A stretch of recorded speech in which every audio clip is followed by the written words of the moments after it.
Նիկոլ Փաշինյանը բարբերաբար մարդկանց ասում է, եթե ուզում եք ես հեռանամ, հեղափոխություն արեք։ Հիմա դուք առաջնորդել եք այս վերջին տարիների ամենաբազմամարդ շարժումը, հատկապես մայիսի 9-ի հանրահավաքը։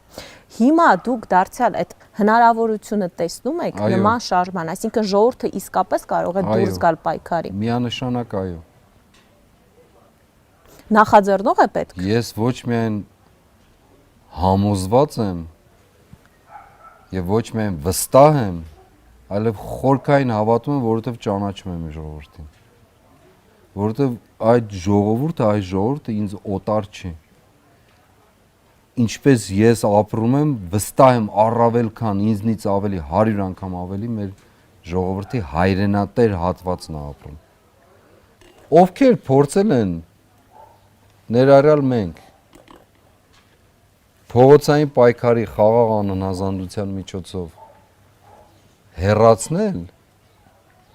ինչ է տեղի ունեցել, հունիսի 12-ին ինչ տեղի ունեցավ, ռմբահարեցին ժողովրդին, բայց ժողովրդին ռմբահարողը կարող է ասել վերկացեք հեղափոխություն արեք, դիմադրության շարժման ժամանակ էլ նույնը, հսկայական ոստիկանական պատնեշներով եւ այլն, բիրտ հալածանքներով, տներ մտնելով, մեկը շնչում է այլ կերպ, որևէ շրջանում գյուղ լինի, քաղաք լինի, հաջորդ վարքյանին տանն են։ Սկսած մշակութային գործիչներ, դասախոսներ, գիտնականներ, հոգևորականներ, որ մեկին ասեմ, քաղաքական գործիչներ, պարզ քաղաքացիներ։ Հիմա այս գործիքներով է մարդը հարաբերվում հասարակության հետ։ Այո, բայց այդուհանդերձ լինելու է իր ցանկացած հեղափոխությունը, իր խոսքերով, իր խոսքերի համաձայն։ Սրբազան։ Կլինի, երբ անընդհատ այս հարցը ինձ տվել է, երբի տերը ես չեմ այս պահին, բայց լինելու է, դա անխուսափելի է, ուղղակի, ինչպես ասացի, անհրաժեշտություն։ Հնարավոր է հետագայում նոր շարժում առաջնորդեք։ Սրբազան շարժում երկրորդ, եթե ասենք։ Սրբազան շարժում առաջին կամ երկրորդ գոյություն չունի։ Չի ավարտվել։ Երբեք չի ավարտվել եւ մեր տեսքով չլինի, ուրիշ տեսքով կլինի, որովհետեւ սա հայրենիքի մասին է, ինքնության մասին է։ Սրբազան պայքար որպես այդպիսին, սա մեր գերագույն նպատակն է, այսպես ասած, որովհետեւ նա չի կարող ավարտվել։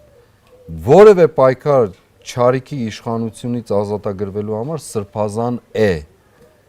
Անկախ ամեն ինչից, անկախ նրանից սրբազանը առաջնորդողը թե ուրիշ մարդ, կապ չունի։ Դա սրբազան պայքար է։ Սովորական մի բան չի։ Սա դարերի, ժամանակների պայքար է, անցյալի պայքար է, ապագայի պայքար է, որ տեղի է ունենում ներկայի մեջ։ Սրա մասին է մեր ամբողջ խոսքը։ Եվ եթե Աստված տնօրինի, որ այդպես լինի, այդպես էլ կլինի։ Ես ասել եմ, իմ պայքարը կվերջանա այն ժամանակ, եթե չհաջողվեց հեռացնել այս մարդկանց։ Կվերջանա այն ժամանակ, երբ որ ես չեմ լինի, իմը բայց, ոչ այս ժողովրդինը։ Միգուցե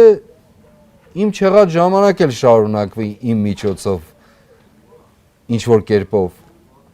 այդուհանդերձ պիտի գնա, պիտի շարունակվի, այնքան մինչև մեր երկիրը